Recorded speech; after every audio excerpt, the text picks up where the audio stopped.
The topic today is, why does it feel normal for teenagers to always be exhausted?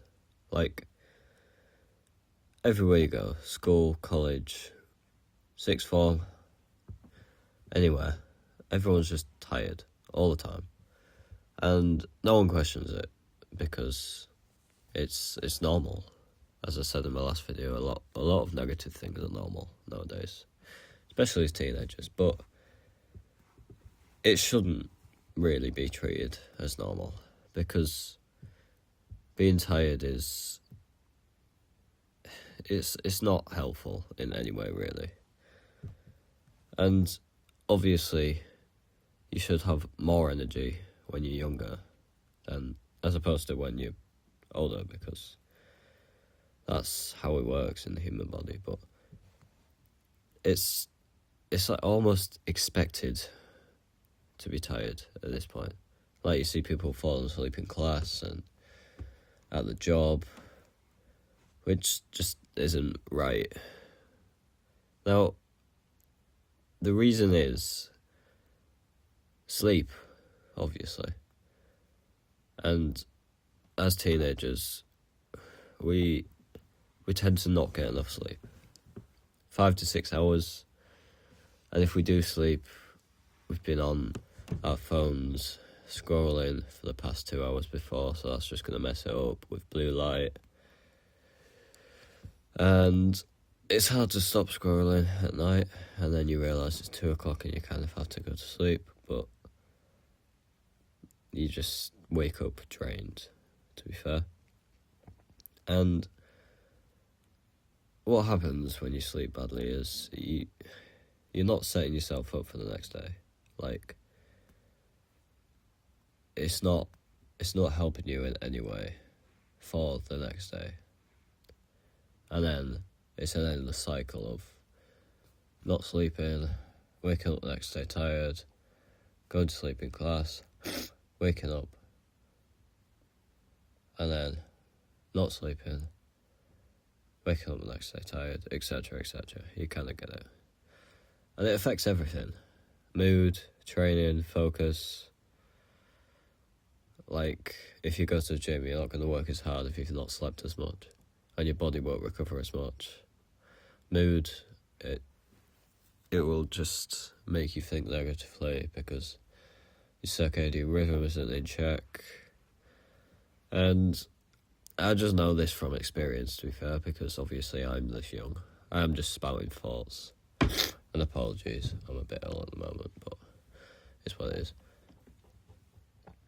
I don't like to input facts. I just speak from experience, what's happened to me. And obviously, on top of that, you get overstimulation, gaming late, scrolling once again, constant notifications, because I know a lot of notifications come through the phone, and especially if it's connected to every other device as well. You've got notifications from Amazon, Temu, fucking Shein, everywhere. But it just causes your brain not to have a rest.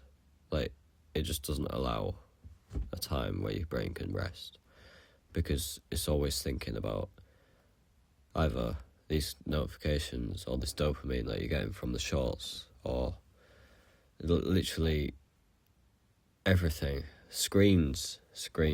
I'll do another video on screens and technology and whatever, but it's hard to get out of the cycle, and I'm still trying. I'm not perfect, obviously, but it's not natural. And obviously food comes into play as well. Low protein, high sugar, ultra processed foods, which is all normal as well in this day and age. I will be doing another video separate to that as well. But it's a hard cycle to get out of. And just sitting inside all day as well, if you're not employed or you don't go to college or you do go to college and you don't do anything after, you kind of just sat inside all day. And there's a big mislabel on it. It's like, especially with adults talking to teenagers, saying, "Oh, you're lazy," or "You've got no motivation to do blah blah blah blah." It's not that. It's just you need a reframe. It's not about being lazy. It's just about not being consistent in the good things that you do in your life. So,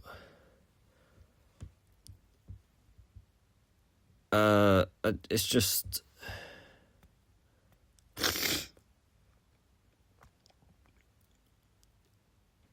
Well, I'll speak from a bit of experience here. About a year ago or so, I was in the position that I'm talking about now. I didn't have a job. I wasn't eating well. I wasn't sleeping well, maybe 4 or 5 hours. And when I noticed this, I worked on it and turned it around. And now I look better, I feel better, I've got more energy, more motivation, and obviously I have a job now. So when I felt most drained, what I did was spoke to myself. I was like, right, this needs to change. So it did, and it's energy is earned. It's not given. You won't just get energy from carrying on with your awful, crappy life, if you have one. And you need to just speak to yourself, just you, and just say, right, let's turn this around. And that's what I did. So it's not as easy as it sounds, but if you just start one thing at a time and make sure you properly focus on that one thing, and then once you've done that one thing, you can move on to the next. And it's not about starting high, because if you start high, then you'll end up just restarting. If you start low, then aim high, you'll become successful. Just don't panic and don't wait either.